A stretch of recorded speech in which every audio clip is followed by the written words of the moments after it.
প্রিয় দর্শক, এই মুহূর্তে আমি ব্রহ্মচারী পাগল রামগোপাল আশ্রমের ভোজনালয়ে অবস্থান করছি।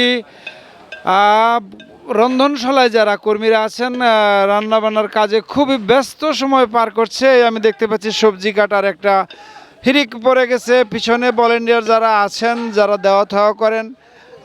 এই এক ভক্ত, এটা কি কি কি করছো তুমি? এগুলা কি? আদা চাচ্ছি। আদা মরিচ চাচ্ছ নাকি? মরিচ চাচ্ছি।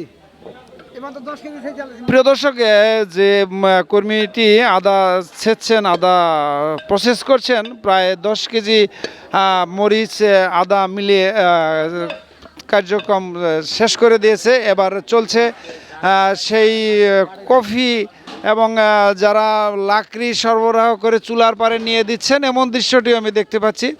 সব স্বেচ্ছাসেবক এখানে। এই সেবকদের কোনো বাড়তি টাকা দিতে হয় না। ব্রহ্মচারী রামগোপাল আশ্রমের কমিটির পক্ষ থেকে নিজের উদ্যোগে এরা সবাই কাজ করে। কিছু কিছু যারা ধৌত কাজে ব্যবহৃত, মানে ধৌত কাজ যারা করছেন, বাসন কোসন, ওনাদের মহিলাদেরকে টাকা দেওয়া হচ্ছে। মানে স্বেচ্ছাশ্রম ভিত্তিতেই, তারপরেও কিছু না কিছু তাদের দিতে হয়। এই যে দেখতে পাচ্ছেন যে কর্মী বাহিনী যারা রন্ধনশালায় চুলার পারে অবস্থান করছে, রান্নাবান্না করছে, এরা সব পাগলের বিশিষ্ট বাহিনী। এদের কোনো মানে স্বেচ্ছাসেবক হিসেবে ওনারা কাজ করেন।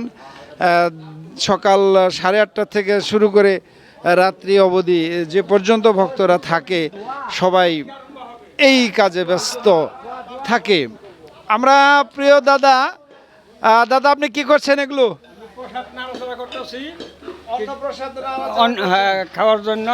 যাই হোক, আর 2টা পরের থেকে যেন ভিড় পড়বে, তখন দিয়ে সারতে পারবো না। আপনার নামটা কি? আমার নাম অনিল চন্দ্র দাস।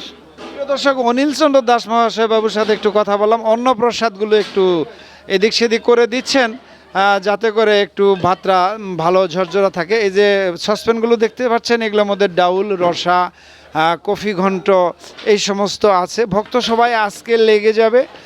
2টার পরের থেকেই শুরু হবে। তারপরেও কিছু কিছু ভক্ত আছে বসে প্রসাদ গ্রহণ করছে।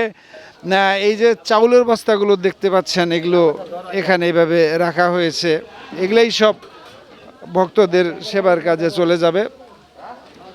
আমি আরেক সসপ্যানে, এগুলা কি কি নামাচ্ছ? এগুলা মাছের ডাউল। দর্শক, এক সসপ্যানে কত কেজি ডাউল আটে? 25 কেজি। কতটুকু সময় লাগে? 2 ঘন্টা। প্রিয় দর্শক, 25 কেজি ডাউল, মাছের ডাউল, যেটা মাসকালের ডাউল জাল হচ্ছে। এই পাশে দেখছি মটর কালাই। আর এখানে কিছু কর্মী বাহিনী দেখতেছি রসার জন্য ফুলকপি সসপ্যানে ঢালছে। আচ্ছা, এই ফুলকপির সাথে আর কি দিবে তোমরা? এটা আগে ভাইজা নিতেছি, তারপরে এটার মধ্যে কপি যাবে, বেগুন যাবে, আলু যাবে। এটা কি রসা নাকি? রসা রসা রসা। প্রিয় দর্শক, দুপুরের খাবারের আয়োজনে আমরা দেখতে পেলাম মাছের ডাল, তারপরে বুটের ডাউল, মটরের ডাউল, এই সমস্ত মিলে 3টি বা 4টি ডাউল ওনারা পরিবেশন করে থাকে সেই প্রসাদ হিসেবে যারা গ্রহণ করে, প্রসাদ মিলিয়ে। এখানে আমি আরেক পাশে দেখতে পাচ্ছি সুন্দর সুন্দর বাগুন ভাজা হচ্ছে। বেগুন ভেজে। এগুলোতে কি হবে বেগুন ভেজে? রসায় যাবো, বেগুন রসায় যাবো। ওই কপির সাথে নাকি না? কপি আলু বেগুন। প্রিয় দর্শক, ডুবো তেলে বেগুনগুলো ভেজে কফি আলু দিয়ে সেই সুন্দর একটি রসা ওনারা তৈরি করবেন। এই যে লাকড়িগুলো চুলার পারে আনা হচ্ছে, সবাই যার যার কাজে ব্যস্ত। তারপরেও একটু সময় নিলাম, ওনাদের কর্মকাণ্ডগুলো আপনাদের দেখালাম। ভক্ত সেবা এই সমস্ত প্রসাদগুলো বিলি হবে। কিছু কিছু ভক্ত আসছে এবং প্রসাদ গ্রহণ করছে এমন